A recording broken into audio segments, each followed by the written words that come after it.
అల్లా అయినా, క్రీస్తు అయినా, రాముడైనా సరే. ఆ క్వశ్చన్లోనే ఆన్సర్. బైరి నరేష్ అంటే డాక్టర్ అంబేద్కర్ గారి గురించి చెప్పుకుంటాం. నేను చెప్తాను విను నీకు. డాక్టర్ అంబేద్కర్ గురించి ఏం చెప్పారు.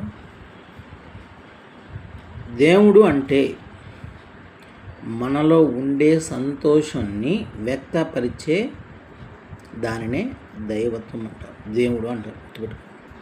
దేవుడు లేడు అంటున్నావు, దాన్ని దేవుడు అంటారు. అంటే ఇప్పుడు నువ్వేమైనా ఒకరికి హెల్ప్ చేసావు, అది దేవుడు. అంటే ఆ సంతోషం, హ్యాపీనెస్ని దేవుడు అంటారు. బైబిల్లో, ఖురాన్లో లేదా భగవద్గీతలో ఉండడు. ఒకరు చేసే మంచిలో ఉంటాడు, ఒకరికి చేసే మంచిలో ఉంటాడు దేవుడు. ఎక్కడ ఉండడు. నువ్వు కాలంటే ఎత్తుకుప్పి కాలంటే దీన్ని దేవుడు అంటారు. నీ అమ్మ, నీ నాయన నిన్ను పుట్టించారు కాబట్టి వాళ్ళు దేవుడు. ప్రకృతి నిన్ను కాపాడుతుంది కాబట్టి అది దేవుడు.